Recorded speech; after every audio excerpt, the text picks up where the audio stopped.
Good evening, night owls, tinkerers, dreamers, and makers alike. Good evening, dear listeners. This is the Maker Midnight Hour on Selby Community Radio. The last stop for winding down as you sweep the shop after a long day's work while the world catches its breath.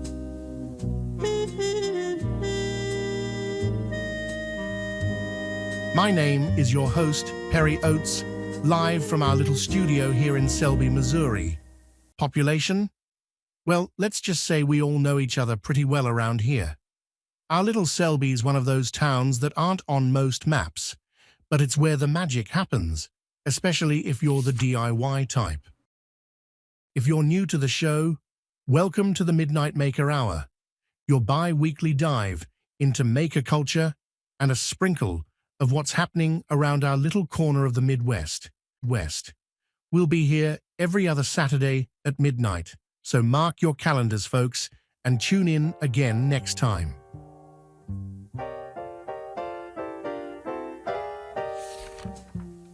I was browsing through the old Make magazine archives earlier this week, and I came across an article that got my gears turning. It was just a small paragraph, as Make magazine website articles often were back then, about an inventor who built themselves a monorail in their backyard. There's something special about monorails, dear listeners, and everything that came with them. Space-age inventions, promises of brighter futures, streamlined rockets shooting to the moon and beyond, peace and prosperity for all in the age of stars. We're not there yet today, of course, far from it. Space-age technology, it's there all right. Artificial intelligence is taking its baby steps. SpaceX is grabbing rockets the size of a building with chopsticks in an effort to make us an interplanetary species, with a commercial agenda, because capitalism, of course, and parts of our world have never been doing so well. Yet we face more environmental and social challenges, it might seem. And yet I remain optimistic about the future of our world, dear listeners. It's the reason why I cry when I watch Tomorrowland or Meet the Robinsons, because we have the science, and one day we will turn our conscience to the problems that ail us. Our world hurts right now, yes, but once we focus our gift for hope and imagination and invention towards the world around us, not just the worlds above us, and whatever bottom line seems to matter more, I make a bad situation and turn it around. It will just take a lot of work. And now, the weather.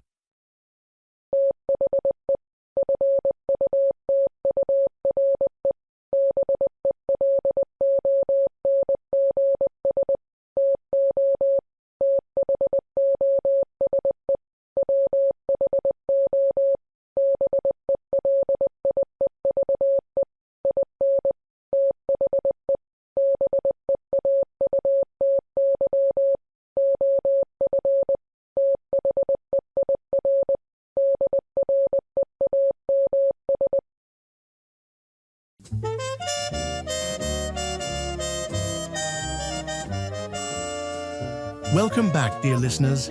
Let's take a look at the community calendar.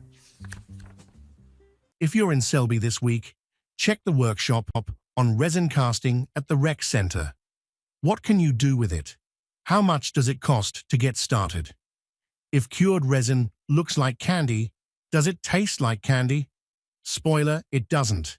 And instructor June Perry tells me you shouldn't put resin, cured or not, anywhere near your mouth.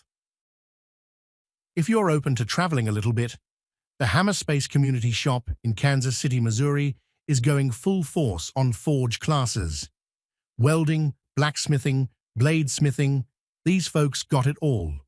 Details and registration are at hammerspacehobby.com/events. Sign-up fees vary. On the other side of the state line, Johnson County Parks and Recs Learn to Solder November classes will have you put together Art Nouveau cats and snowflakes. Workshops like these are always fun for electronics newcomers. You will not be disappointed.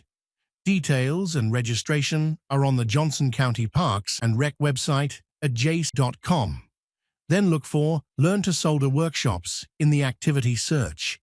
Sign-up fees are between $40 and $53, depending on workshop and resident status. That'll be it from us tonight, folks. Let's get you rolling into the night with some tunes for company, whether you're burning that midnight oil or drifting into dreamland. And remember, keep the lights on in the shop, in your mind, in your heart.